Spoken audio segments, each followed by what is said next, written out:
studio.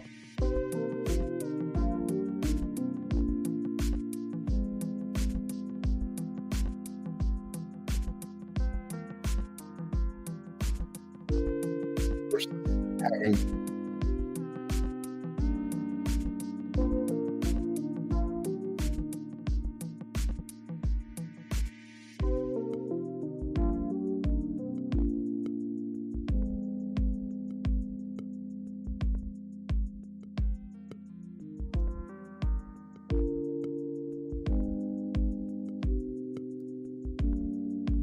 the one that says studio, I'd remove that one.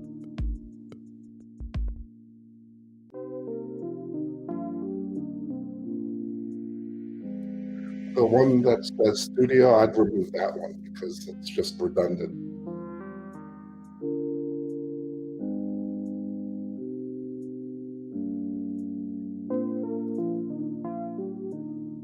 Can you hear me?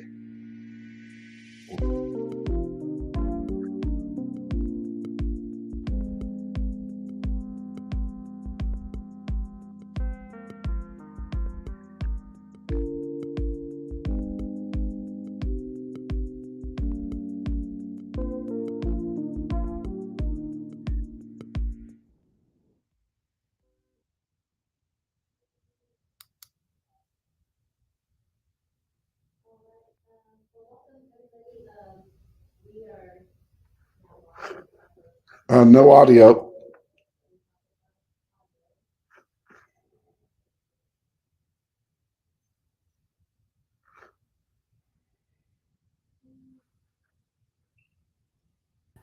Okay.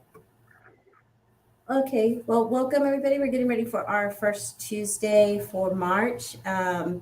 It's going by really fast, but we have our guest today, Dr. Frederick Preston, who is the author of his second book under his belt here, Arte Del Pueblo. So I'm going to show that right up there.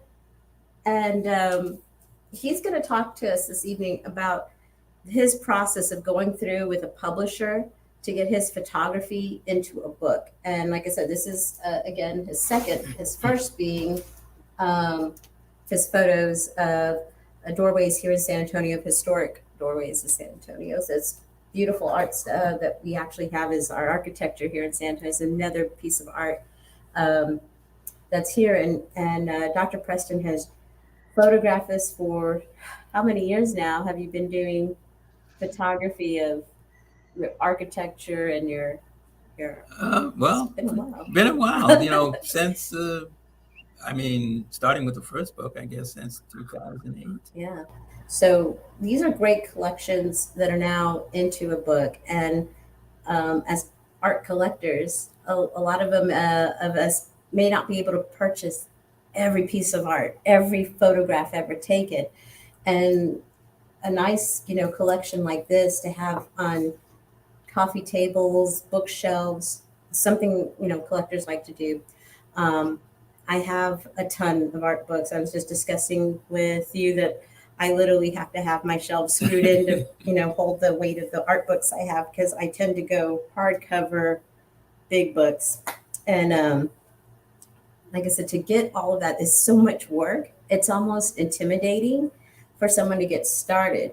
And there's two different routes you can kind of do. You can do a publisher, which you had done, or you can do self-publish, or what they used to call it was vanity press. Mm-hmm. And this is, two ways of working, because a lot of people kind of say, well, you give the publisher a lot of the money when you do it. I'm like, well, if you go into self-publishing, you kind of see that money still going, you have to think of what you have to recover in cost first. And with self-publishing, you also have to put that money up first, as opposed. So we're going to talk on the benefits of going the route with a publisher, and have Dr. Preston kind of give us his experience on doing these two books. And if you have questions and you're watching right now, you can use that live chat feature right there. And we have Smith's Uncommon Images. Love this. Thank you. Thank you for joining us. So if you're watching right now live, you can go ahead, write in those comment sections and tell us where you're watching from. We also have James kind of coming in from his office there. James, did you have any announcements that you want to make about FinerWorks before we start? No, nothing really at the moment. We're just kind of chugging along.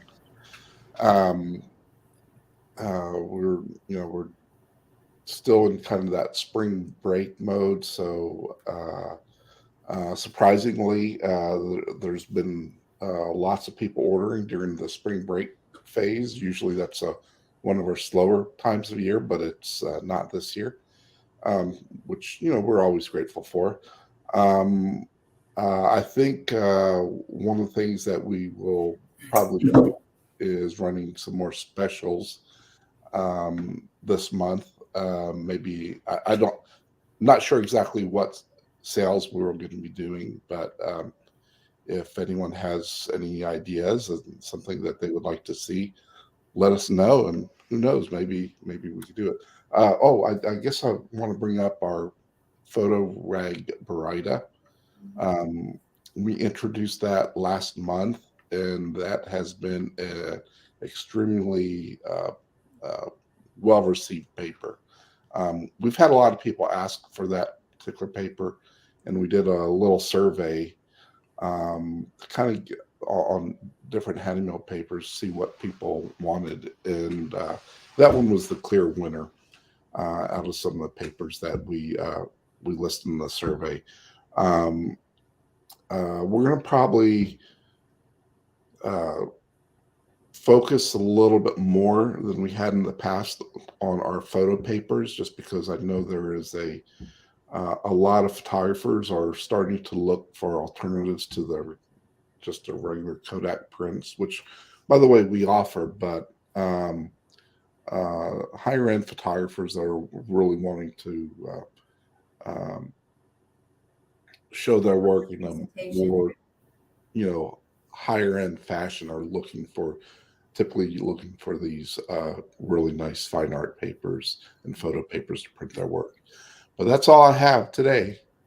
Yeah, and if you haven't been looking in our newsletter yet, especially I guess towards the end, James has been putting some of our unbox videos that y'all are tagging us in on Instagram, and we're taking those and we're putting them up as our YouTube video shorts.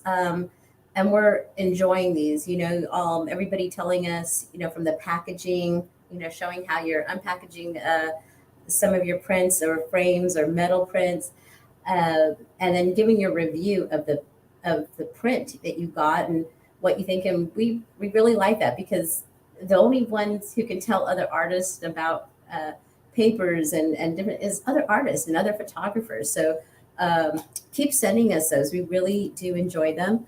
I think also with that, I'm going to go ahead and let's get started then. And let me put this here. So we have Dr. Preston right up on here. There you go. And like I said, as we go through this interview, if you have questions, use that live chat feature on either Facebook or on the YouTube channel there. And we'll get those filtered over to Dr. Preston. Dr. Preston, want to go ahead and introduce yourself and a little bit about you? I don't know. Well, first of all, let me thank you and James for the invitation I'm glad you to accepted. participate in the live stream. Well, I guess I've had three primary careers. The first as a child entertainer, song and dance. And then after that, as a social activist, I ran a field office in Johnson's Great War on Poverty. And from that into higher education, where ultimately I was a university vice president for 25 years. Retired, and since I've been fascinated and tinkering with a camera since I was 8 or 9 years old. I thought in my retirement, okay, I can spend some time with a passion that I have, and that's kind of how I got to going in photography, although I had done some stuff before. I got to San Antonio. I relocated to San Antonio from New York in 2005. Wow. So. So now you're totally local now. and again, we were talking about earlier the compliments you got with the eye. And like I said, I think you see San Antonio really like a native, and you see that in these two books that you have.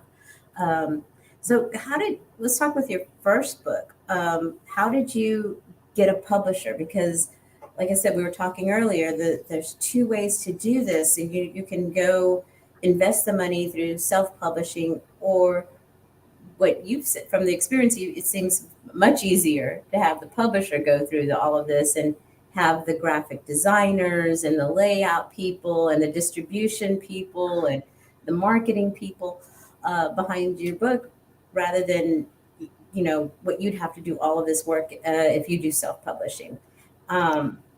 So how did you get with your publisher? How did that happen? Well, first of all, coming out of higher education, I never considered self-publishing. And so I went right at trying to get a publisher. Before doing that, it was important. I knew it would be important to have, a meaningful topic or subject from the books, something that in pictures told a story, and that I had the resources, or the resources were available in the area that I was in, to do the research for the narrative of the book. So the first thing I did, once I kind of settled on the arena, so to speak, in terms of the topic, and it would be focused on historic architecture as viewed through the doorway, not the door, but the whole doorway. I began to do research and developed a proposal to send to a publisher. Before sending it to a publisher, I did some research on what publishers kind of focused in had a good inventory in terms of trade books that were generally in the area that I sought to be published.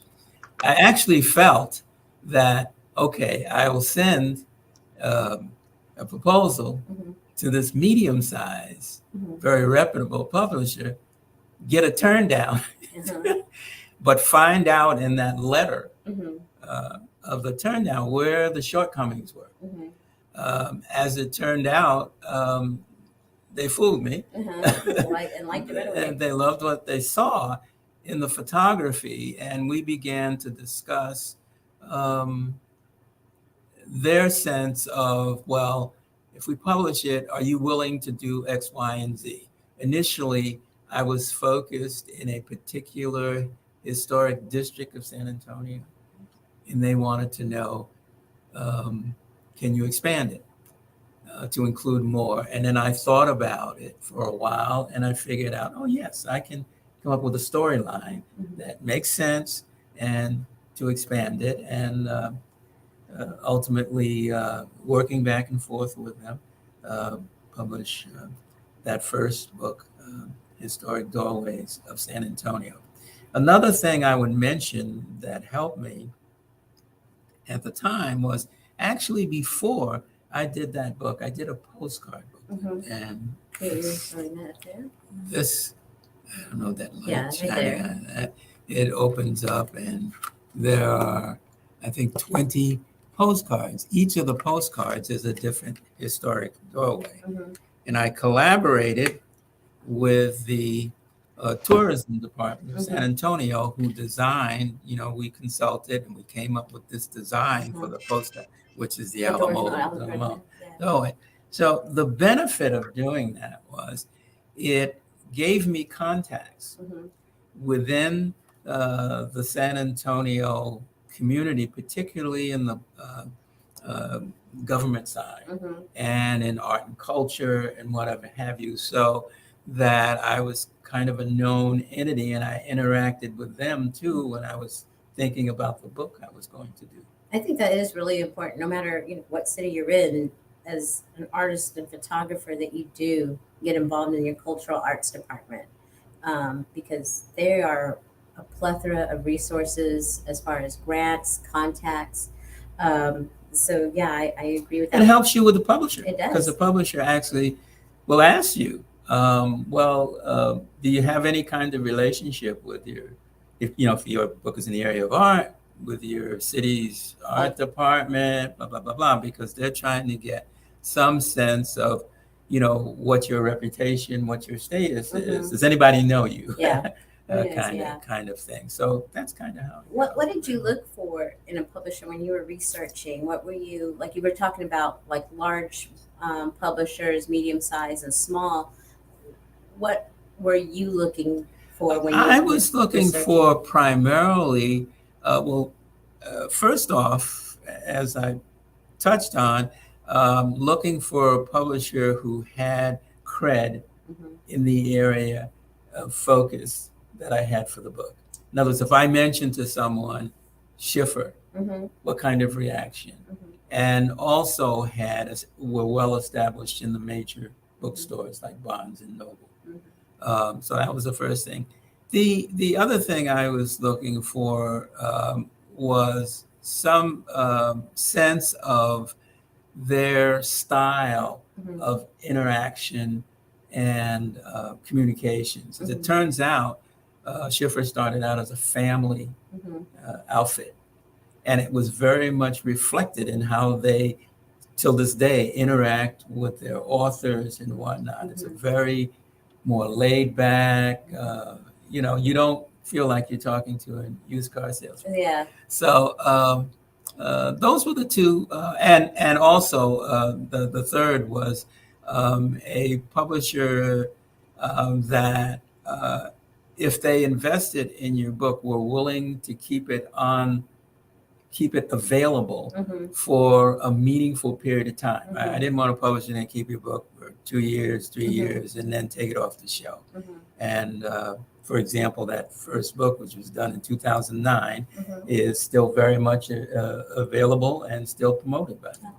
Do they, and how is that? Like, how do they ensure how long it stays on the shelf? Is that through the number of copies they make, or is it they do a reprint? Do you know I don't know. I know in my conversations with the then CEO and owner of Shifter at that time, who passed away young, he brought that up. I didn't bring that up. He says, one of our primary objectives is to only publish books that we keep available for very long periods of time. If we don't feel we have that in a book, we're not going to publish it. So he brought it up. So I felt, very comfortable.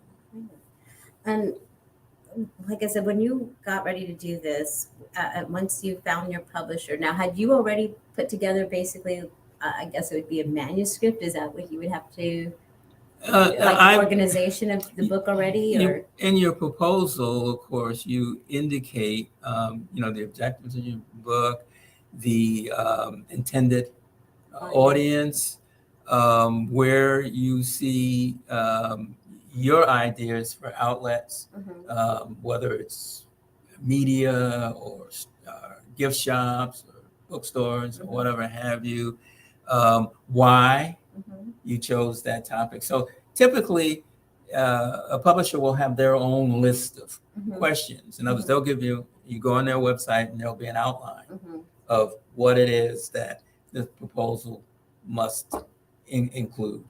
And it's kind of a tricky area. I learned from my earlier life as a vice president that in your communications, if you listen very carefully to the words, you kind of find out the meaning behind the words. It gives you a better sense of how to communicate with that publisher. Like, for example, going from the first book to the second book. Yeah, you said the second book was much easier because you already had a relationship with. I had a relationship, but even though I had a relationship, most of the players had changed, Oh, right? yeah. The CEO who called me about publishing had since passed away. So there was a new CEO. The head of the division, the arts division that the book would be in, had changed. So the person I had worked with earlier had changed. And in fact, my initial focus was on graffiti art in San Antonio. And they thought pictures were great. Sure, the artists love them, but those books don't sell very well. Right? So they weren't interested. So they were ready to send me a turn down letter. But you had a first right refusal with them, right? Yeah, they were ready to turn it down. But I ended up, I was talking to the vice president of that division. And I said, look, this is my first blast out of the cannon. So let's talk. And so she said, when we finished talking, well, disregard the letter that was sent to you by the committee, because she's open up. And she said, we'll keep talking and see where we kind of go from here. And what would be like people who are watching right now, they have a whole bunch of art, or they have a whole selection of photos. I mean, some people have been doing this for decades.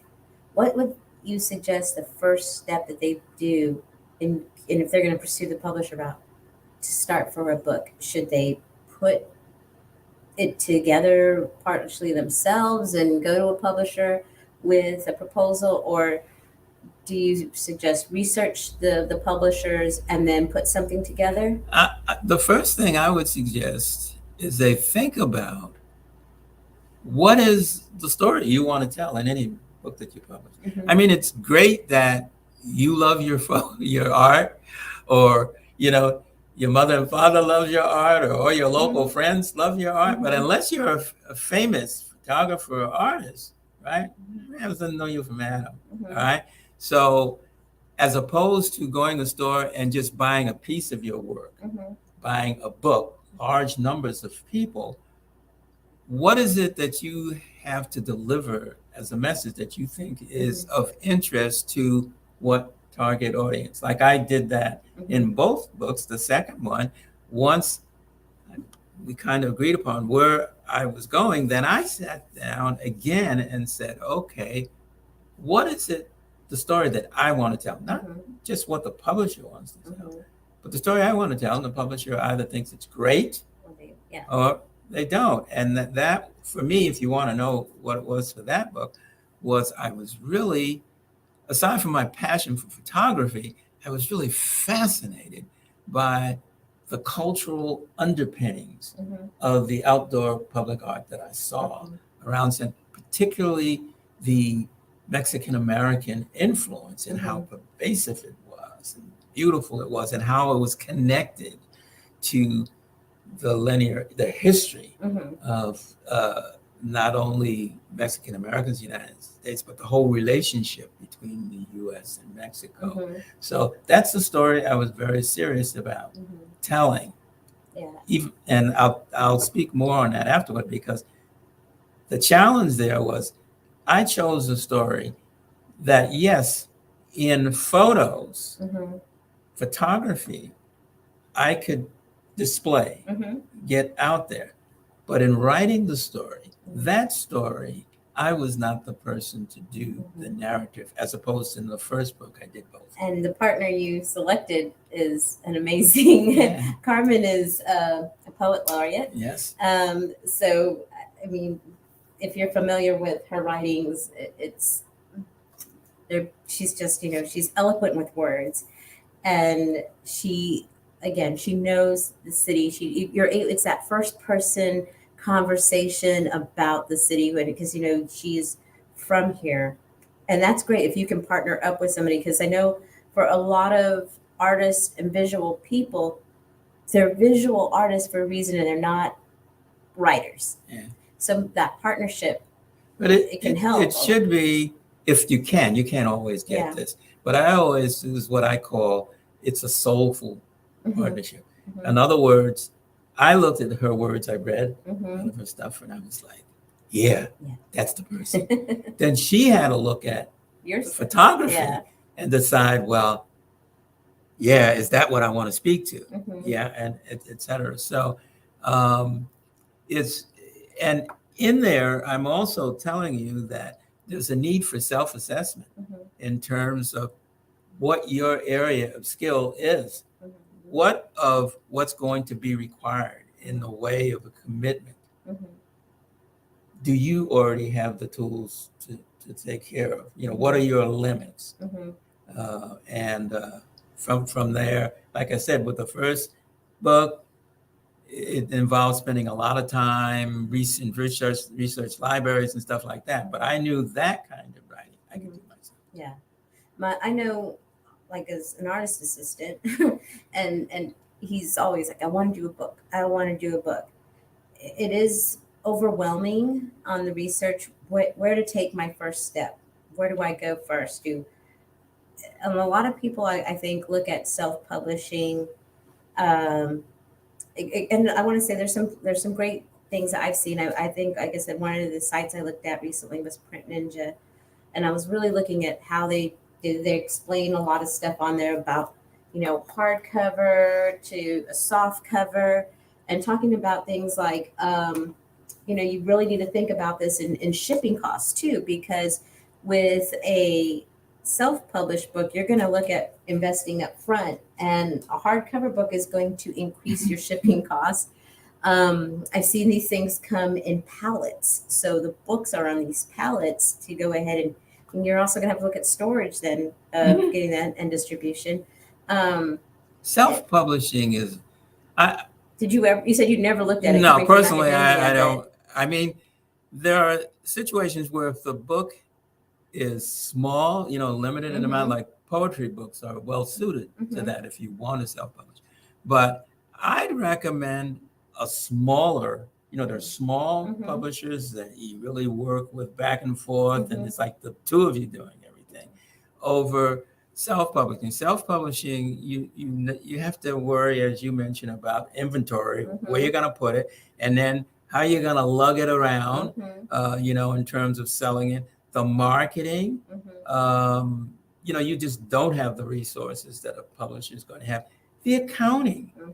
for taxes, et cetera. I mean, there's a lot, Mhm. and how many books you have to sell to recoup Your the expenses. expenses, Yeah. which are going to be It's significant. high. Yeah, You'll- and your graphics department Yeah. in terms of the book, the Layout. layout. I mean, there are a number. Even this, one of the things that a photographer has as a kind of back and forth with a publisher is how you want to present a picture. Not only the layout, Mhm.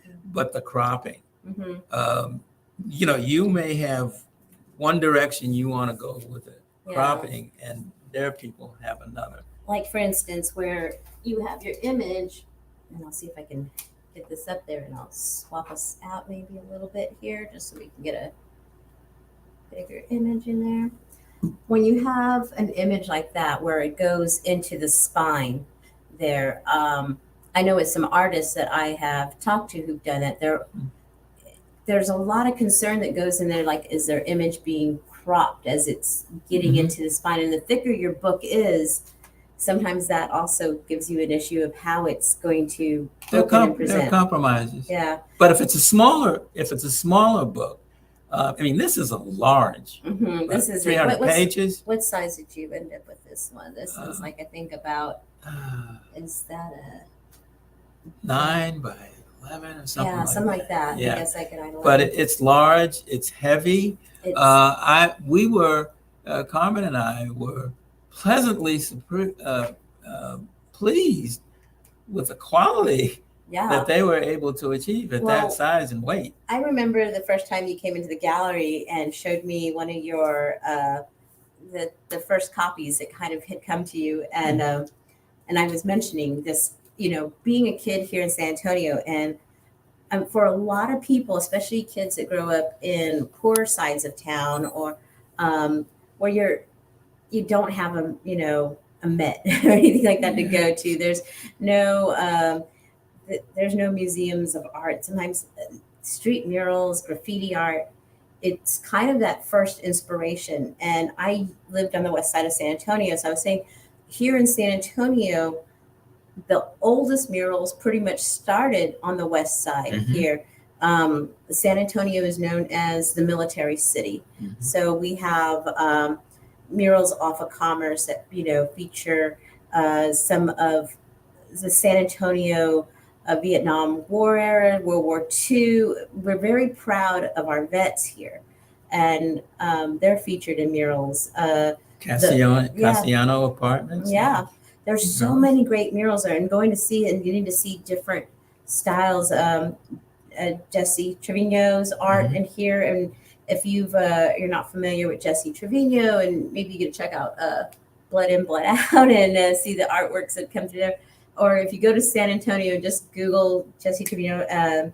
He recently just passed, and I mean, for an artist to leave a hole in a city where people actually felt his passing, because we're so used to having his artwork tower around San Antonio. And he's nationally known. And he is nationally known. Yeah. But he has that, he has the heart of San Antonio into his artwork. So growing up, it's great, but and you see these, but to see it in something presented like this, as like I said, as a kid, I would have died to have this as a textbook in school, because it is part of every community, every city you go to. Artists' work on murals and public art are the stories of a community, and there's, like we were talking about, they're so temporary because they are outside, they are with harsh elements, and when you look at murals from the 80s, 70s, they didn't have the kind of paints we do now, and those have faded. And sometimes you'll get some communities that'll go in and try to restore the murals and stuff. We had that here with the David Blancas mural, the La Musica mural, and there's people who go back in and touch these up, because now the technology and paint, and some people are going now with basically like a vinyl that can go on buildings and can be, and so digital art now is getting a representation in there. So you see things from painting with exterior paints, spray paints, and now digital art onto vinyl with UV coating to protect them. There's an investment now. And I mean, just like when pop art started, people really didn't give pop art a credence. It wasn't considered art, or contemporary art was always, it still is hard to break in and be considered a respectable artist. And I think you're seeing now with books like yours, those artists are being legitimized. Well, let me mention something also, that in design, putting the book together, we had to decide, what is it? It's an art book. It's a photography book. And the art is art and art history and photography. It is a history book, very much so. Okay. And it is a cultural expose. So it's, the appeal is to, I mean, in a major way, are to those audiences. So it's also important to know, for that book that you're doing, not only the subject, but what is it in terms of its primary points of appeal and presentation. That, for us, it made it take longer. But on the plus side, when the publisher sees it, the publisher, yes, this has to be big, because the whole story needs to be told. And we're willing to put the investment in to do that. How did you, with the interviews on here with the artists, how did you collect those? Like, I mean, did you have to, I know, well, like, I'll let you explain it. I know some of the facts because I know some of the artists, but how did you get the interviews situated for this book? Yeah, well, for me, in particular, the most important interactions in the book were with the artists. And in terms of reflecting back on putting the book together, those exchanges, that interaction is what I treasure the most. And so I spent a lot of time out on the street daytime, nighttime, good weather, bad weather. And of course, I had my cell phone with me. And, you know, while the action is going on in many instances, I said, do you mind if I interview? Sometimes we'd meet after. I said, well, we can't do it now, but we'll meet you after for beer. And I was very open-ended with a lot of interviews. You know, I want to make, you know, you tell me your story with regards to when did you start? Start from there and go forward. So that as a result, I got to really know quite closely a lot of the artists and really enjoy them and still try to remain close to them today. You know, photography for me, for some individuals, their art is a pursuit of artistic excellence. Okay. When I was a young person and an entertainer, you know, I went to school for opera and whatnot. That was the objective. Okay. With photography, for me now, it's a passion, which is different. It does not have to be what people, if they look at a page, love the most on the page. It may be the poem that they love, or the poetic narrative that's sending us, you know, that's giving soul and guts to the photo. So again, I harp on this, but the most important thing is the sincerity in developing what the topic and message is. It has to be something I would like to see it be something that you feel strongly about, because that passion, in my case, that will then surface and come through. I don't particularly think that getting published is difficult, but I will place a caveat there. Growing up, in my case, as an African American, I had to believe that nothing was impossible or difficult. If you want it, you go after it. But you have to be willing and sincere about putting forth the commitment to do it. Am I willing to sacrifice the time and effort and full commitment? If research is required, I can't get involved with it and then start talking about, well, I don't have enough time, blah, blah, blah. And I think that's where a lot of people who are artists run into. It's like all the different things that, like I said, being an artist, a photographer, is being an entrepreneur.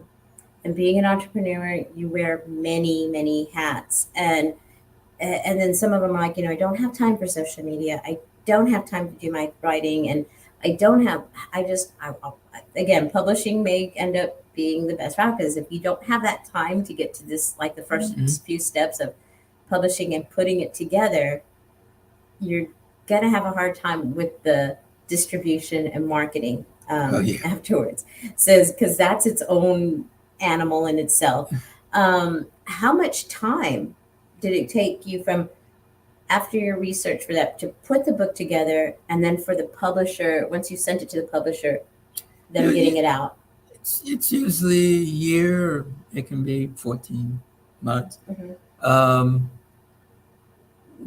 I should mention this. Another thing about the publisher, just the production of the book. So for large books like that, hardcover and whatnot, most of the publishers are now having that done in another country, where the labor is cheaper and everything.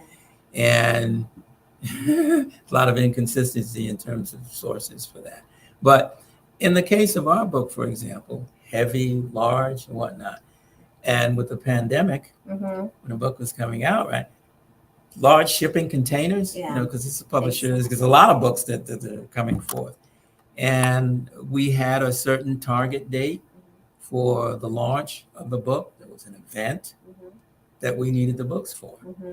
And of course, nothing was being shipped. And the publisher had enough belief and desire in the book, and talking to the vice president, because at first, just in general conversation with the area that was responsible for that, we're not going to be able to get it in time. And then I spoke to the vice president, and she says, we will get it if we have to fly it separate, which is what they did. So if you're self-publishing, forget it. That's not going to happen, right? you don't have that kind of clout with any supplier, whereas this happened to be a middle level publisher in terms of size, given the number of books that they do, the amount of money that the supplier makes, they can make certain things happen. Yeah, and I mean the book locally has been well received. I mean, from small independent bookstores here that want to carry it to the events that we have been doing here. There's just a lot. You actually have an event on the 15th, Saturday, going with the San Antonio Book Festival. Yeah. We did the Texas Book Festival. Yeah, up in Austin, I remember that. One of the things that's been kind of fun for us is the amount of promotion that we've gotten that we hadn't sought. Texas Monthly, Texas Highway. Yeah. I mean, there are others that I can name. We didn't seek it. In fact, we didn't even know about it. Someone called us on the phone and said, congratulations. And we're like, congratulations for what? Yeah. And it said on the article, and we're like, what article? Yeah. Because they hadn't, let us know. Yeah. But again, it's because hopefully we connected with some of the soul of the local population because of the topic of the book. And that's whatever you're pointed at. Because sometimes it goes places that you don't expect. Let's take the first book. I'm trying to think of the acronym for the city department, that HDRC, Historic Design and Review Committee. Oh, yeah. All right. So they review whether, an old building, if it's sold, what changes you can or cannot make, right? So I'm there for a hearing on a particular proposal, and I got ready to speak. I was talking to the guy who was going to announce the speaker, and they said, "Oh, we know you." And I said, "You do?" "Yeah." So we use your book with folks who are coming in, who are going to do some redesign work, like in King William, Monte Vista, and whatnot, to give them ideas on doorways and what they can do. Well, when I was doing the book, I never intended. never thought that. Yeah. And as I was discussing too, photography, how it captures architecture. I've bought books on, doorways of like Cuba, Puerto Rico, Adobe architecture. There's a way that photographers capture that art. Sometimes it's that golden hour, that 5 o'clock, where the shadows just make every curve and every hand carved piece come out. Sunrise and sunset. Yeah. Going when I went to Peru and to see some of the sides of the buildings, and then some of those are from old ships that crossed over. There's really like architecture does have a beauty, and photography comes in so important on documenting those.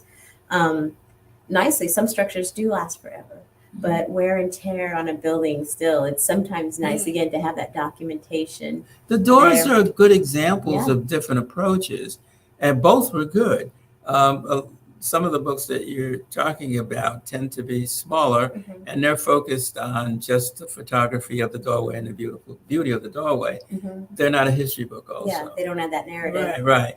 And then others do. So again, know the direction that you want to go in and how well you can execute that. Do you think more publishers will seek or at least partner up with a artist or photographer if there is more of a narrative to it, there is more text within that book rather than solely just a picture book of I have so many of Frida Kahlo and Vincent van Gogh, and those are huge art. I told you about the $400 Frida book I want to buy that is about the size of this table and gold leaf on it. And it's a beautiful book, but there is narrative on there. Now, for me, though, with that book, it would be the hardest thing because I'd almost have to be hunched over this thing to read it. But it's primarily pictures in that one. Yeah. Is it a publisher going to look at more of a book with narrative?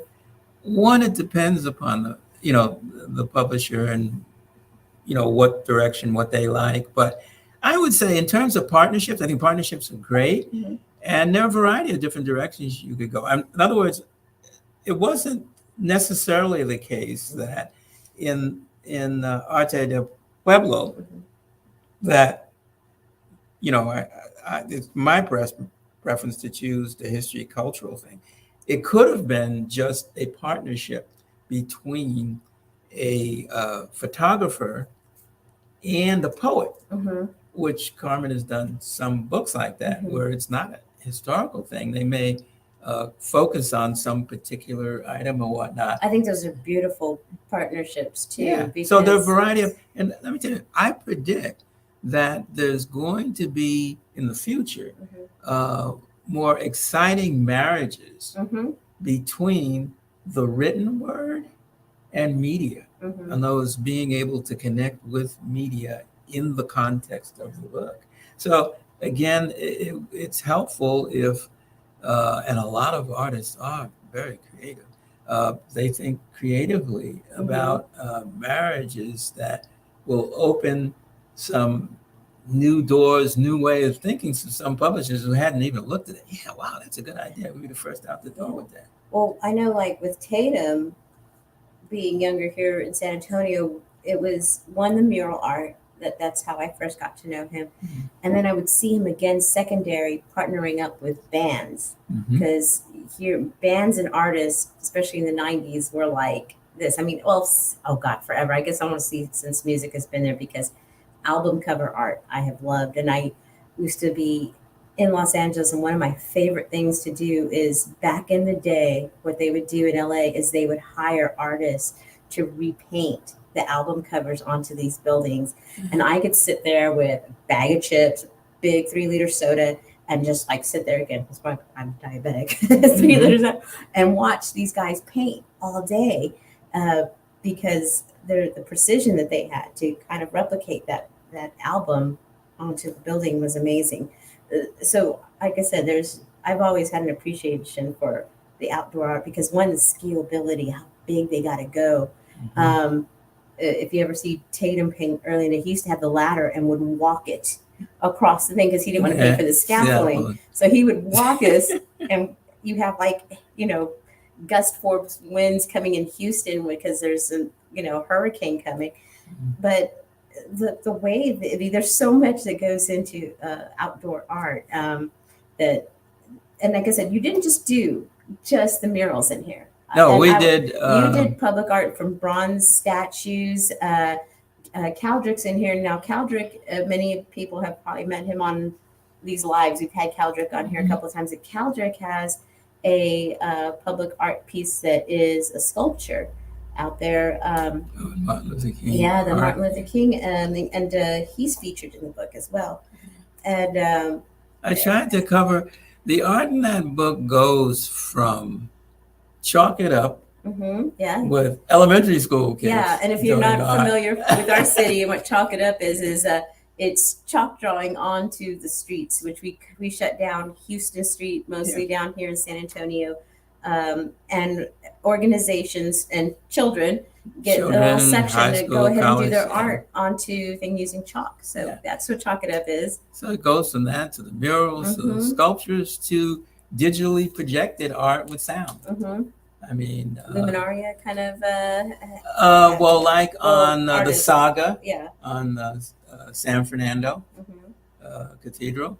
So it's a range. Because my objective was to show the landscape of outdoor public art. So here you also have done. I'll switch it over just so we can get that in there. You also have done the Mosaic art here. Yes. Alvarado That's there. Oscar. Yeah. Oscar's work. And even that spans quite a period of time. I mean, this was done quite some time ago. And for a lot of artists, it's checking. Soup. I think that you move it over that way a little bit. There they are. There we go. Yeah. This has been a great book. Like I said, if you San Antonio's most prominent graffiti artist. Oh yeah, the second scoop. What I like too is the way you had this back indexed area with a thing where you could find all of the different artists by page. You have them. I remember trying to help you get a hold of all of these Yes. people. There are a number. So this is the artist index, and I'll try and show that right there. And how many artists did you end up? 167, 68. The book is a tribute to the artist as well. So I wanted to make sure that, people, if they wanted to see, so-and-so X artist's work, they didn't have to scroll through the entire book. They could go to the index and pick out their name. And it is, like I said, for people who enjoy public art in any city, these are just great. This is great for tourism. And I think that's something artists and photographers will have to look at when they're putting their own book together, is again, don't think of it again, and I think Vanity Press does work in there, of just, a hardcover portfolio. Try to really get a story in there. If you can, partner up. There's people in your community that tell your story well. There's people I see as I was talking with bands, lyricists, rappers that do some great stuff that pair up with street art. And it's amazing to see that, because you also then have this partnership of not credibility, but just because there is a popularity not with the artist and maybe the local musician. And that, I think, brings more readers to. I have another way that that you can start. And keep in mind, remember, I started with a postcard booklet. Yeah.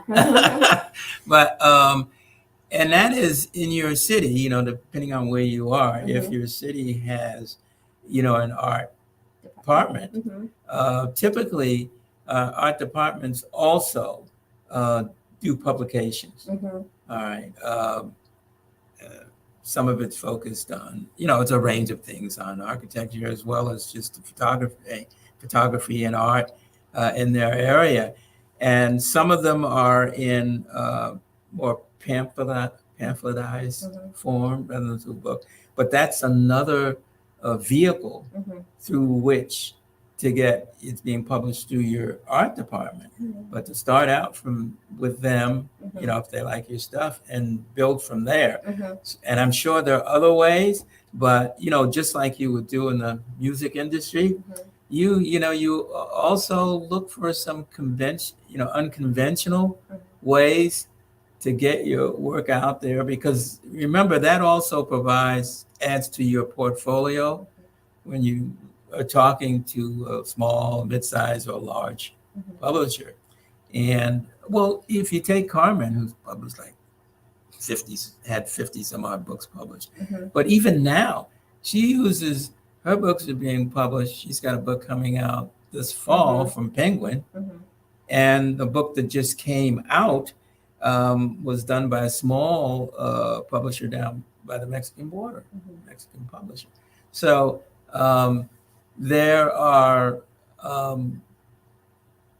advantages to both, depending upon the size and just what type of book you're doing, the target audience, et cetera. Don't just, well, it's a great publisher, I would like to do it with them. And something also to note, I mean, and this is because I have artists that I do the social media here, I do the social media. You didn't do this through social media. You really hadn't had, like, some people say, well, I can't because I haven't made a big following on, and really, that was not your avenue to even have yourself recognized. It was more of your networking. I'm the dog with the bone. It's not going to let go. Yeah, in the real world, and people sometimes, I think they forget that, it is, while the internet is great and it does help you with, nothing is going to replace that human interaction that you make with people, getting to know somebody, physically introducing yourself to somebody. Just the way our brains work, you're going to remember someone more from meeting with them and interacting with them than you are going to remember from your social media interactions with them. One of the things I learned, actually with both books, which is kind of fascinating, because like I said, I do photography as a passion.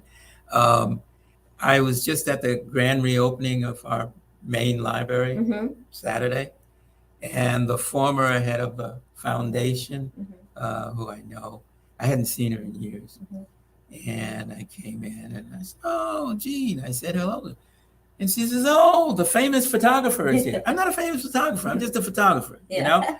But in an interesting way, people react to books Mm-hmm. in a different way. When I did the first book, when I'd be walking down the streets, some people would look at me and say, "Oh, I know you. You're the doorman." Yeah. You know. So it's media most certainly has its advantages too. You know, social network, but books do have a certain Credibility. They get, credibility yeah. to them that people really react to. Do you think it, because you sell prints of your photos as well, Yeah.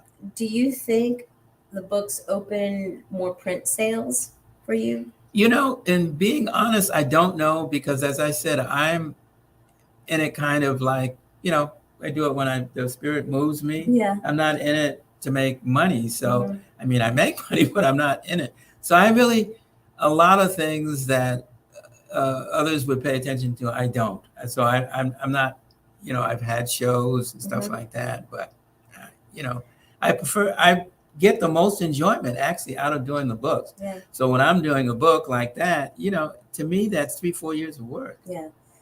Yeah, and that it is. Like I said, this is what I think for artists, especially upcoming artists. Once you've gotten to the point where you have enough body of work, and you have, even in your community or even in your um, style of painting, you have maybe kind of created your own story through there. And when you put that all together in a book, I think it opens you up to other people to go ahead and become collectors. Because, like I said, collectors do love their art books and stuff on here. So You mentioned something I intended to mention Mhm. earlier, which I didn't, and that is one of the things that a book does Mhm. is it immortalizes yes, something. So especially if it's a publisher like I have that is willing to leave it on the shelves forever. You know, once a person gets it in their home, you know, people hold on to books too long, really. But it's and that was one of the driving reasons for me personally, also in wanting to do the book because I knew the shelf life, Mhm. particularly on a lot of the murals. It's not that long. The building may be torn down, it may be tagged. There are all sorts of things that can happen. A new owner. And so I said, you know, we don't want to lose that. And so this is a way of immortalizing it. It'll still stay alive. And it'll stay alive in a way that it's still breathing, Mhm. you know? Yeah, and you did that for a lot of artists here. And what I liked too is you had a really good representation also of female artists in murals, especially because in outdoor, I think the female artist is not always very well represented there. There's Austin's PBS has just done a thing on the mural artist. It was Muraling Austin that just saying Niz, who's one of my favorite Austin muralist over there. They did a piece on her too, and like I said, I think she's a great representation of female artists. I mean, you don't get to see those in a lot of communities. San Antonio too. I want to say there's more of you know, Tatum makes me laugh because it's like a confidence between female artists and male artists when they're painting. And I think the female representation isn't there because they don't like to toot their own horn really about their own stuff. You know? Yeah, that could be, but And I think that representation wasn't by accident. Mhm. We wanted a certain balance, and if you know Carmen, she's going to make sure you have that balance. Yeah. So, you know, we as well, we tried to make sure, for example, that African American artists are represented. I mean, there are international artists who've done quite a bit of work in San Antonio. We tried to include them. Again, we tried to capture a little bit of everything credible, you know. And you paired the book with so many other, not only events, but when we did have the book opening ceremony, you had pins made for the artist. And actually, still, if you need some pens, let me know, because I'll hook you up with a pen if you're mentioned in the book. And you had those pens, man, and certificates. And again, it was in recognition of the artist's contribution to the city. Well, we had the it's mayor another there. thing, you know, in the publisher versus self-publisher. I think, I could be wrong, but I think it was a little easier for us to get support. I mean, it was a committee. We were asked by individual, we'd like to form a committee to promote the book. Okay, we didn't ask for that. Yeah. And they really raised thousands of dollars to promote the book. We did a video. Okay. The event you were talking about at La Vita, which was a very large event, but the publisher also helped. A lot of the bookmarks, the pens the committee paid for, but the publisher also produced promotional items. You know, we called them and said, you know, we would like X, Y, and Z. The t-shirts, no problem. yeah. The t-shirt. Well, the t-shirts also, the money for that was raised by the committee. Yeah. So, and the fact that it was a publisher of the status of Schiffer, they could see some initial stuff that we had gotten from them on what the book was going to look like and whatnot all helps. So you can do that in self-publishing, but it's more difficult and it costs money in your pocket. Yeah. It is. We sold 300 books at that one event. Yeah. No. Do you know what your current book sale is at right now? No, because the royalties report comes out quarterly. Okay. But I was at an event a month and a half ago. That was 100. They bought 100 something books to give. We have an event coming up tomorrow where they bought 80 books to give out. So we've also had a lot of big orders. Yeah. So. And like I said, I mean, again, well-received book on there. So what do you suggest for somebody going ahead with their total collection of photography? How do you organize all that? How do you put years or decades into organization? What were some organization for what? For the book. How do you start to weed in yes, no? I'm thinking with photography more so you have a lot of pictures, a lot of different angles that you probably took of some of these things. That's knowing the direction, thrust, the topic, and whatnot you want the book to go in. And that will weed out a whole lot of photos. Like if I'm doing public art, I have tons of landscape photos. I'm not going to use those. So that automatically weeds. I mean, there's still quite a bit of weeding out that you still have to do, but that's where I start. The other way is the flip side, going through the photos and see if emerging out of that are some ideas, you know, with these, it's interesting. I find there are photos I took years ago. I was like, throw them aside. I go back, I'm going back through them for some reason, looking for something, and I come across this and that. Wow, that's a fantastic photo. Why did I put that aside? It shows this, it shows that. So once you've been away from your stuff for a long period of time, you'd be surprised what you see when you go back through it. So again, that too may begin to shape for you. I've got something here that I didn't even realize because I wasn't going through them with in mind that I want to do a book. And I've got to somehow find a storyline or a topic or something. So definitely going with the storyline, whether it be biographical, kind of like from beginning to now, or now, to the past, or if you want to. Or something else. You may have taken pictures, like for example, I've seen so many photographers. I've seen one where the topic was boots, Texas boots.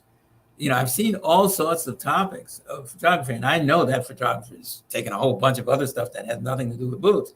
But somewhere along the line, he or she had enough variety where they began to think, I got something here, and I'm going to keep going in that direction. The other thing, of course, if you're starting by going through your city's arts department, they may help you there. If they're familiar with your work or you're sharing the work, they may say, we're getting ready to do X, Y, and Z, and or we want to do a brochure or a booklet or whatnot in that area. Are you interested? And who knows what can come out of that. I mean, I went to one of the things the publisher of this book said. They said, well, is your art and culture department interested? And I said, yes, I've spoken to them. They really like my work. And so I said, you know what, I'll go to them and talk to them about another vision. And actually, where I ended up going somewhat emerged out of my later discussion I had with art and culture's the person who was responsible for the public art through the division. So that interaction, collaboration, and whatnot, getting in your art department can be of just unbelievable assistance. Are there sites in your research that you look at? There's one other thing. What's that? They may also be able to help you realize where there's some gaps. They might say, it would be great if someone would do a book, with photography, blah, blah, blah, on this, you already have a lot of stuff in that area. That might make a great subject for a book, at least regionally. So that's another possible benefit. When there's sites that helped you, that like tools that you found online in putting your book together, is there anything that you utilize? No, mine was more collaboration. Like I spent a lot of time also with a curator for Sarah, San Antonio River Authority, because they were redoing San Pedro Creek, putting all that art up, and she was their art curator. So I knew she had seen a lot, and I was thinking about, well, how should the book be framed, generally speaking, in terms of layout, topical wise? How do I do? And interacted with her a lot over months. Put your thinking cap on. Yeah. And so sometimes people like that, curators, might be a good resource for an artist or photographer to go ahead and basically get those ideas as sections that would be appealing and kind of make that, from step one to step, from the beginning from cover to cover, basically, how do I want to form this? Because how did you decide on like how many pages? Because like I said, whether it's going to be a small book or a big book, how did it ended up being longer than I had initially. Because I mean, I kept at different points saying, okay, we're going to stop here. And then there was constantly new art going up, and which just couldn't be left out. And, we're following the storyline, and it just needed more. And, I was a little worried about its size, but the publisher didn't even blink because you could have done a yellow page one, and I would have loved it. Yellow page, and I don't know if everybody don't even remember what the yellow pages are. There's a lot of people. I can tell you, but a thick book like that of it, I think it would have been just as beautiful too, because I love everything you put in there, and everybody you featured in there are artists I've grown up admiring in the like basically muralist and street scene of art, and I'm just like, wow. Let me tell you a funny story. You asked me a question earlier about does the book help you sell your print work? And I said, I hesitate to say, but an interesting story. I was talking to a consultant who does work putting together art collection for like banks, the big money folks. And I was trying to get to expand their thinking in terms of having a presence of African American artists. Mm-hmm. And I had some suggestions, showed them some stuff, and group of artists, and one in particular I thought was great, which the Banks Committee ultimately picked out. And we kind of shared, the consultant and I kind of shared a little bit about ourselves. Mm-hmm. And so she says, "Oh, I'd like to see your book. I'm going to go out and where can I get it?" So that was the first book. She got the book, and about a month later, she said, "I was showing your book to people on the committee for the bank, because I think maybe there's some work in it that we would like to be in the bank." Yeah. And I was like, "No, no." I said, "I can't, because it's a conflict of interest, so far as I'm concerned. I'm here to push these artists, not to push myself." Yeah.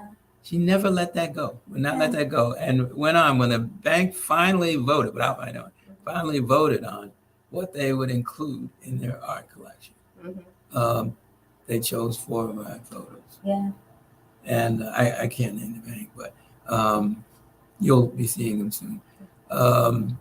So yeah, there's, again, if it's a book, you don't know who's going to see it, for what they wanted to do, the type of art that bank Mm-hmm. buys, it fit. Yeah. So that's another thing that's for those who are interested in doing the book. It may get you exposure to a wider range of people in terms of variety of people who might actually see your work. Yeah. I think, again, it kind of, like I said, I keep saying, you want it to be a little more than a portfolio, a little more than a catalog, Mm-hmm. but it is a little bit of a catalog out there for you. Mm-hmm. And again, because how well they're put together, it is a different income of people that see your stuff. It's a different people who have a different appreciation of it, that get the hard books and keep these books on the shelves and stuff. So to me, in my head, it again, because of the credibility of a book, in my head, it would be natural just to go ahead and get prints, because I have, photographers that I follow, and I'm like, wow, I really would like to print. And then you go, like, I remember as a kid being liking Ansel Adams and buying, like, the posters, just, here's what. Then you go, wonder what the original prints would just some of the prints he made cost. And I'm like, okay, never mind. I'm not going to be able to hit the lottery that many times to afford one. And that's photography. And people, like, a lot of time, I think over the years, especially as digital photography came around, Mm-hmm. people did not see the artistry, I think, anymore as well in photography. And it's because they felt anybody could be a photographer now, especially with a cell phone. And there's some artists that photographers that emerge that you follow. And my stuff was through, Rolling Stone, Annie Leibovitz, and she has a master class that she does now. Love her photography. The way she does, she dresses up a musician. I want to say that's how she dresses up a musician. And if you wanted to buy her prints, the actual prints, you're looking at spending quite a bit, but it's worth it because, again, you're appreciating the artistry. And the type of camera is just a tool. Yes. It still gets down to the artist's eye, their composition, and in some instances, their subject. Mm-hmm. Some artists only paint flowers, but the way they do it, people are just blown away. Yeah.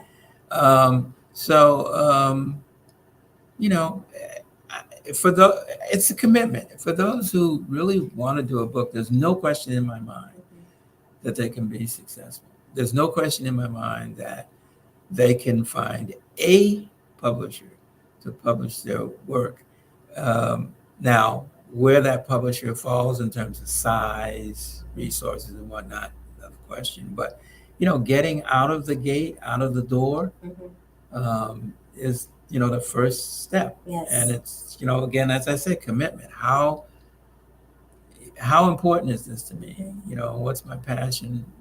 do I really want to do this, or is it just it would be nice to do, but it's not as important. They're going to say, well, my actual full-time whatever I do for photography or artwork is where I'm at. You have to back up a little bit if you're going to do a book. Yeah, I know, like, again, with self-publishing, the markup that people have to do usually makes the book, they'll say, well, now it's a thin book.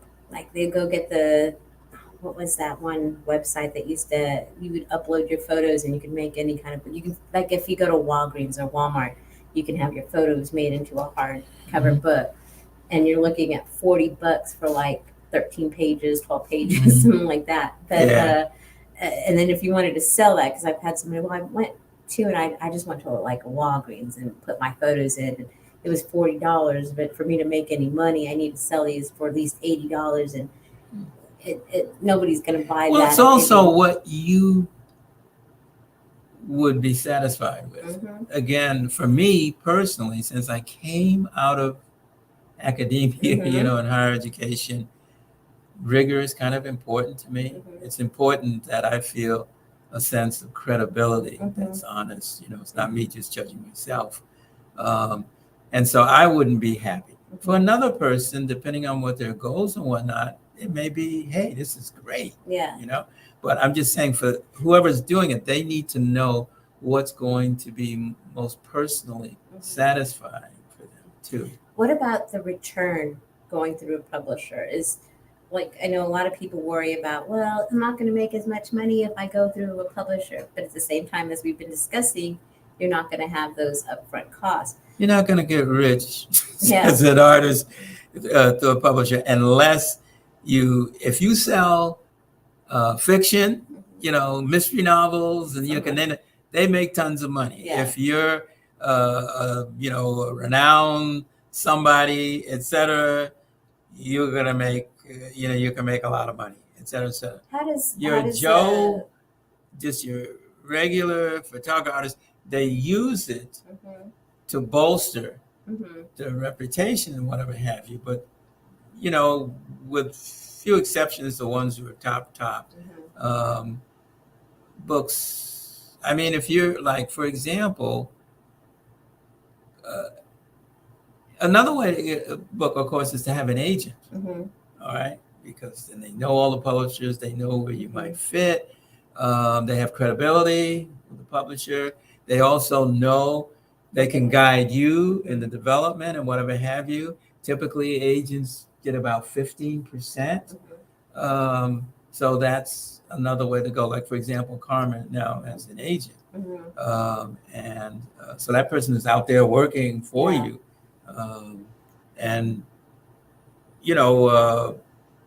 If you find a publisher, they look at the person's work, and you have a general idea what you want to pitch to them to do a book on, and then they start talking. If they want you, they start talking to you, blah blah blah, and you decide on something, send you in advance, and you're off and running. If you're a person at the level when you get in advance. But for like most, that's mostly advances that are big publishers. Like, well, Penguin is the largest, but there's some others that give it. Do you think artists who do a book and you have it come out, how does it, like, all of the, I want to say the royalties that you get with this, when you go through a publisher, those royalties, do those extend to your family after an author has passed? Do the royalties then transfer them to the estate or the family? You would keep getting so the book is still selling. Because that's something that, with print on demand, which we do here, with a lot of artists that tell me, you have these sites, you have them up, your PayPal account is there. When you pass, you still can leave your family a legacy. All these are going through, and it's already in a system of print on demand. Something, orders are just getting pushed, and the family is getting that. As long as they have access to that PayPal account, they can still receive the revenues from your art. And I mean, for artists, but for creatives, that's always a concern, because you don't have that traditional job. You're not going to have a retirement fund, 401k. There's not a lot other than what you've produced Mhm. to be left there for your family to make money on. So you see that, like Basquiat, I love him. His sisters just put on that amazing show in Brooklyn. I wanted to go to that so bad, but I mean, I don't think, at the time of his passing, he was in his late 20s, and he was a young guy when he passed. I don't even know if that was still even a factor in his head to say, what am I going to be able to leave behind for my family? You want to be able to leave some legacy and stuff, and the books do that. Yes. With the royalties. Now, if you self-publish, it's then up to your family to get rid of whatever remaining inventory you have, and make money on that. But again, there might be expense in storing. Vanity. I've seen just a few, by photographers who self-publish. Most of them, where I've seen it, the only place I've seen it is in their home. The book. Yeah, that's the only place I've seen it.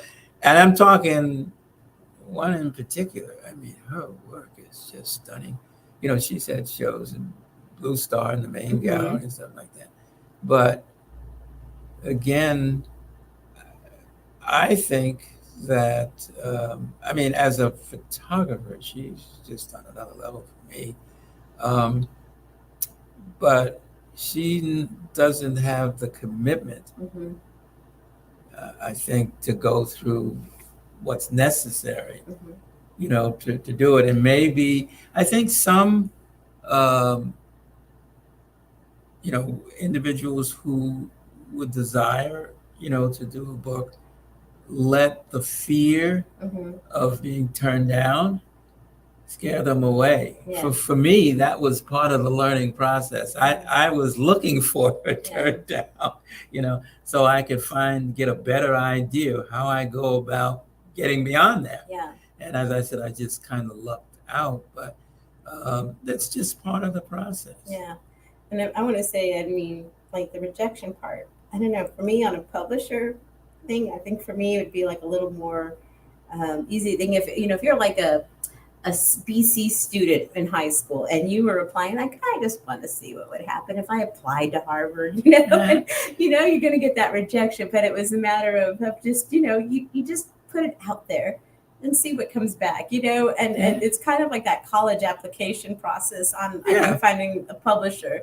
Yeah. And so if you don't take that rejection so personally, it's like, where you're not like Rudy trying to apply to Notre Dame and you that's where your heart is set, then a lot of the most prominent authors, just in general, in terms they do fiction, nonfiction, whatever, they could tell you the number of turndowns that they had before they hit pay dirt. Some are lucky, hit it right away, but I would see that as part of the process, nothing to get exercised about. Don't slow down, just keep at it, see what you learn with each one.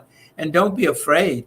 Like, for example, if you get a turn down for a publisher and their letter does not give you enough information, don't be afraid to contact. And ask, and say, look, I just like a little feedback. This will help me. And most of them do that. Remember, for that book, I sent the proposal in, and I know the process is going to go through a committee, and I was like, I'm going to call the person who's vice president in charge of the division and saying, hey, I want to talk. You can still say no, and do you have the time? Sure, let's talk. And then she could ask questions. That's a pretty good idea. And she was the one who said, well, it sounds like you have a relationship with the cultural department. And I said, yeah. And I said, I got the head of county government to do the forward in the first book. And I said, I think I can get the mayor to do this. Yeah. And he did really good job. But you see, you wouldn't, in that proposal, that none of that would be in it. This is just a casual conversation. Yeah. What was the best experience, though, for doing the two books? The best experience for me, actually, it was the interaction with the artists. I just loved it. I learned a lot and just met some very special people. And in the case of San Antonio, it is such a close-knit supportive community where they support each other. It was just a joy. So that was one, and the other was the collaboration with Carmen. Just reading her stuff was like, wow, this is heavyweight stuff. And your first one, where I thought it was interesting because you told me on the first one there is not one living thing except one cat that's in your version. Yeah. So on the first one, it had no real interaction No. with it. What was the best experience out of getting that published? Out of getting it published, probably the best experience for me was the CEO called me when I sent the proposal in. And here I'm patting myself on the back, but I'm not intending. But he called me and said, look, we got your proposal and a letter is on the way. But I wanted you to know because I didn't want you to sign with someone else before me. So, and I remember I was expecting a rejection letter, yeah. So that was like, wow, it's like it blew my head open. I was like, wow, and then we began to talk, and he actually sold the publishing company to me. He spent more of his time trying to convince me that this is who you want to be with. Now, you said like this, you really didn't have plans for these books to come out. Is there a plan for a third book? No, I never planned for a book. When I finished the first one, people kept coming up to me with ideas like, why don't you do chimneys? You did doorways. It's like they have all sorts of ideas, and I kind of wait until something excites me or just motivates me in the form of wanting to do a book. In terms of the photography, I'm planning a trip to Iceland because I want to take pictures of the Northern Lights, a number of pictures, and a number of fjords and other natural phenomenon in Iceland before it's all gone. With the melt, climate change. So. Yeah, maybe, but again, no plans, just kind of like. I didn't plan on that. You know if the initial came about, I was one of the side streets off of San Pedro, which is one of our main, what is it, north-south arteries. And I went on a side street, almost like an alley. Okay. And I saw all this graffiti, and it was something very different about it. So I, pulled the car over, and I started looking, and it was behind a garage and stuff like that. And then another guy is coming by in a car, and he rolls down the window and says, "They're really beautiful, aren't they?" And I was like, I think I'd like to do something on the graffiti art. So I started going all over San Antonio trying to find all the graffiti art. And it was later on expanded to all of outdoor public art. And so it was just totally accidental.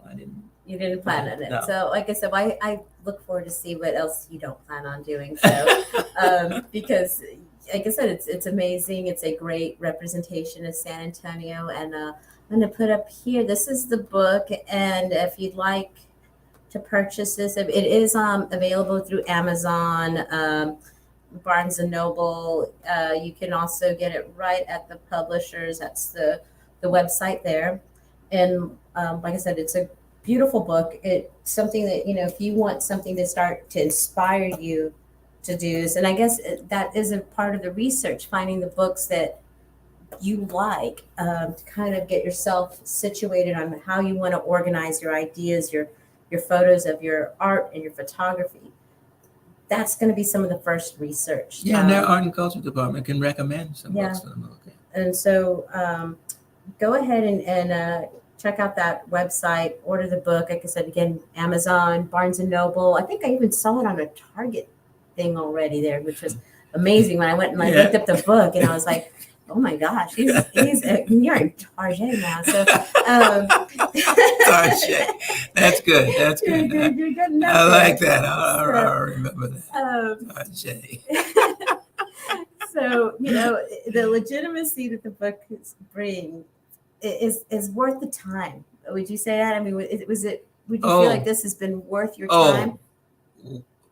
Well, I mean, it was such a rewarding experience for me. I mean, I gained a lot I mean, out of it myself. I mean, if I had it to do again, I'd do it again, happily. Yeah. It was just a great experience. Well, that's great. And I hope this helps a lot of people who want to start this, get your first steps up. If you can, whether you're doing this on the playback or you're watching live, if you are already thinking of putting out a book, let us know where you are in that process. Are you in the research phase?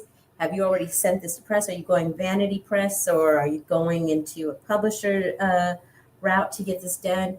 And most importantly, if you already have a book out there, put that link in the comments so that other people can check it out and see and be inspired by it as well, because we would like to see that. Yeah, and I would mention, and if you happen to want to get the book through the publisher, they have a quick turnaround time, and I've not heard any complaints from anyone who's ordered it directly from the publisher. Yeah, and if you're coming to San Antonio and want to visit some of the local bookstores that support local, Twig, Yeah, they're Twig in the has Pearl. it. No Name Bookstore. Nowhere. Yeah, Nowhere That Bookstore. store. Yeah, right there on Broadway. Yeah, so if those are some great bookstores here locally, that if you're in the San Antonio area or you're coming to visit, those are great stores to come in and check it out. Like if people want to follow you on Instagram, do you have your? I have a site on Instagram. I'm an old man. I don't have a very impressive presence in social media. I'm there. I'm on the web. I'm on Instagram. But unlike Carmen, who just keeps hers up, I'm like, yeah, it's there. So someone asked me, but I'll have I'm some retired. links on there, and if anything, I'll tag him on a bunch of stuff, and you can kind of follow his tag pictures, because he's amazing. He's all over the art, community here. I don't think there's an artist that doesn't know you around town. So go ahead, and we'll have those links on the description coming up tomorrow. And again, if you have any questions, just send them to us.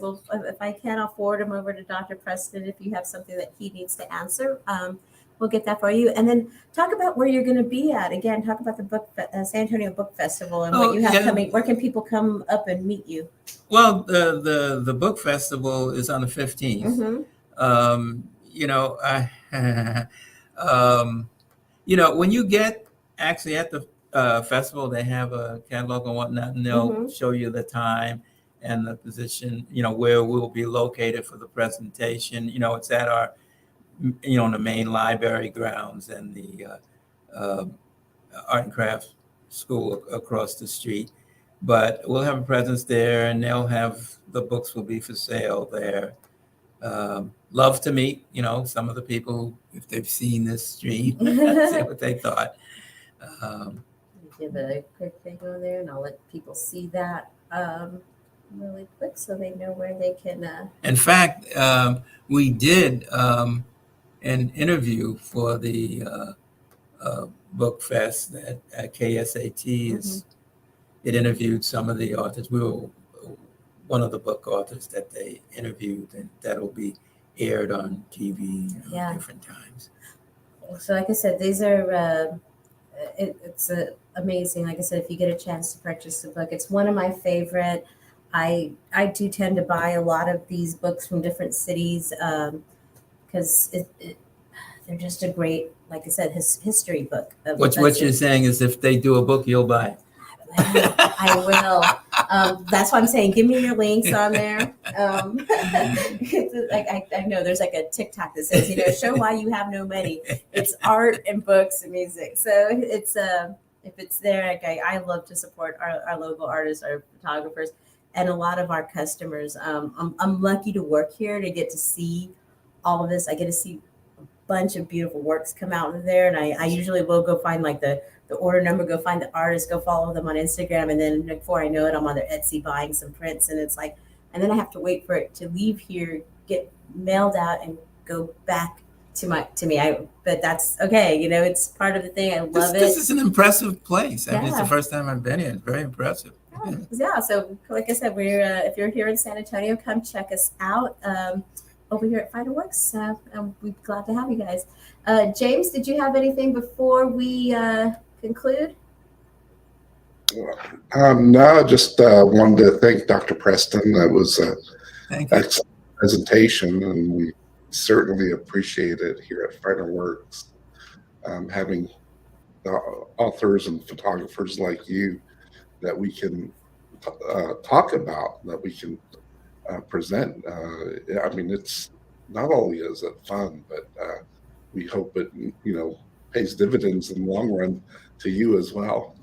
Well, thank you for the invitation. Again, I really enjoyed the interaction.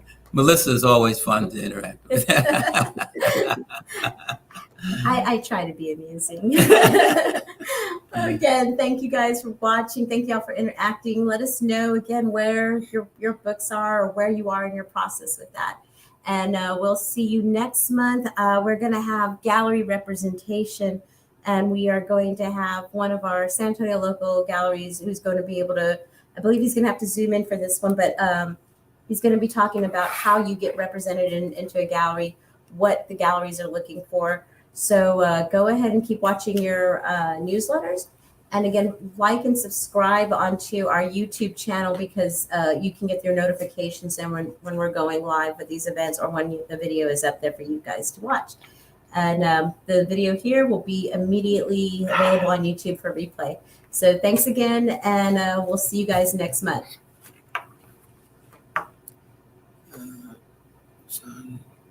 You took it.